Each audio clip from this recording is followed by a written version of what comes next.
I'm Dana McLendon, and this is Ready for Trial. Today I want to give you a brief overview of how you get divorced in Tennessee. First of all, you have to have been a resident of Tennessee for 6 months before you can file for divorce in Tennessee. Second, generally speaking, you will file for divorce in the county where you live. If you have children under the age of 18, you will have to wait at least 90 days before you can be divorced. If you don't have children under the age of 18, you will have to wait at least 60 days before you can be divorced. Now, I said there's two ways to be divorced in Tennessee. One way is to agree, and the other way is to fight. If you agree, then your lawyers will help you prepare what's called a marital dissolution agreement. That's where you will divide your assets and your debts, and if alimony is an issue in your case, resolve that as well. If you have children, you will also need to enter into what's called a permanent parenting plan. A permanent parenting plan allocates the custody of the children between the parents, divides up the decision-making between the parents, and sets child support using what's called a child support worksheet.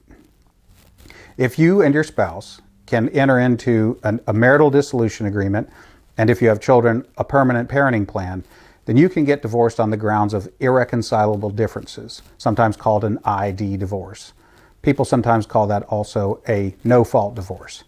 You will not have a trial. You will have only a brief hearing, or maybe not even a hearing, depending upon the judge, and you'll be divorced on paper without a whole lot of difficulty. Now, if you can't agree on a marital dissolution agreement, and if you have children, a permanent parenting plan, then you'll have to have a trial. And at a trial, you'll present witnesses and exhibits and ask the judge to resolve the issues that you haven't been able to agree upon. Having a trial is expensive, time-consuming, and emotionally draining. So by far the better way to get divorced in Tennessee is by way of irreconcilable differences. Often, to get people to enter into an agreement, clients will go to mediation with their lawyers. And at mediation, we'll have a third lawyer who knows what they're doing in divorce cases help us to try to put a deal together for the parties. Although mediation is not cheap, it's by far cheaper than a trial. So those are generally the two ways you can get divorced in Tennessee. If you have any questions, I'm Dana McLendon. This is Ready for Trial. You can reach me at danamclendonlaw.com, and I'll be happy to talk to you further.